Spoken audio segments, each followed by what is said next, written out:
Captain தொலைக்காட்சி நேயர்களுக்கு என்னுடைய வணக்கம்.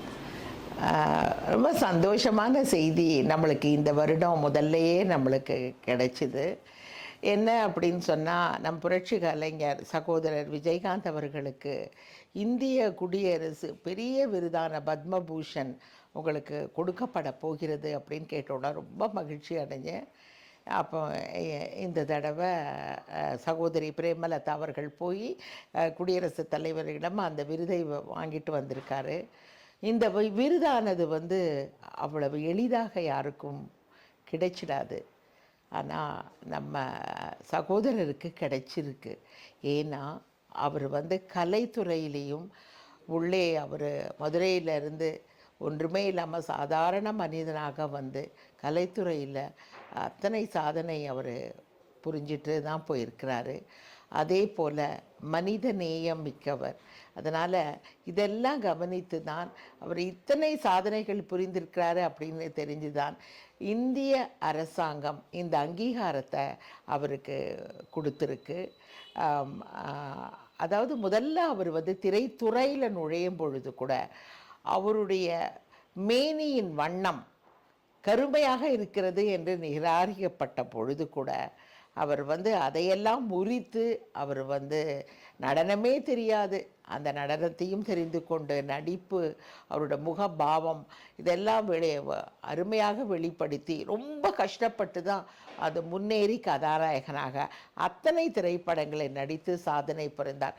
வெற்றி நாயகன்னு சொல்லலாம். அப்படியே படங்கள் எல்லாம் 100 நாட்கள் கொண்டாடப்பட்ட படங்கள் அப்படின்னு. அதே போல் ஏதோ நம்ம மதுரையிலேருந்து வந்தோம், சம்பாதிக்கிறோம், என்னுடைய குடும்பம், என்னுடைய சகோதர சகோதரிகள், அந்த பிள்ளைகள், என்னுடைய மனைவி மக்கள் அப்படின்னு இல்லாமல் அவர் எப்படி மனிதனே அவருக்கு நான் என்ன நினைப்பேன், அந்த இரத்த அணுக்கள்லேயே அந்த மனிதநேயம் அப்படின்னது, அந்த மற்றவங்களை பார்த்து பரிதாபப்படுற அந்த எண்ணம் எல்லாம் அவருக்கு இருந்ததுனால அவர் அதை அந்த நேயத்தை ஒவ்வொரு முறையும் வெளிக்காட்டி கொண்டே தான் இருந்தார். அதாவது தானாக வந்த கூட்டம் அப்படின்னு சொல்லுவாங்க. அதே போல் யாருமே அழைக்கப்படவில்லை. அவருடைய மரணம் அன்று நிகழ்ந்த அன்று அந்த நிகழ்வு தான் சாட்சி, இந்த மனித நேயத்தின் சாட்சி என்று கூட சொல்லலாம். அதுக்காக அவர் கலைத்துறையிலையும் சாதனை படைத்தவர். அதுக்கப்புறம் இந்த சமூக நலன்ற ரொம்ப அக்கறை கொண்டு, அதாவது மக்களுக்காகவே அவர் வாழ்ந்தார் அப்படின்னு சொல்கிறாங்க.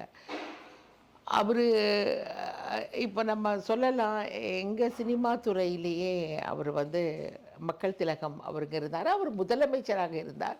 அவருக்கு ஒரு நினைவு மண்டபம் இருக்கிறது. அவர் கடற்கரை ஓரத்தில் அவர் உறங்கி கொண்டிருக்கிறார். அங்கு கூட்டம் போகிறது. ஆனால் இங்கே இன்னமும் அவர் அது பெரிய பெரிய பதவிகள் என்ன, ஒரு எதிர்க்கட்சி தலைவராக அரசியலில் இருந்தார். ஆனால் கூட இன்றளவும் மக்கள் அந்த அவருடைய இடத்திற்கு அந்த வணங்கி திருமணங்கள் பண்ணி செய்கிறாங்க.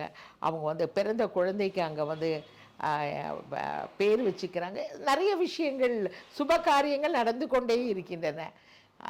இதெல்லாம் பார்க்கும் பொழுது ரொம்ப ஆச்சரியமாக இருக்கிறது.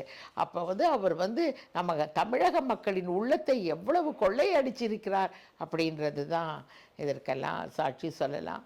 அப்புறம் ஆனால் எதிர்பாராத மரணம். ஆனால் இந்த விருது தான் இன்றைக்கி நம்மளை சமாதானப்படுத்துது அப்படின்னு நான் நினைக்கிறேன்.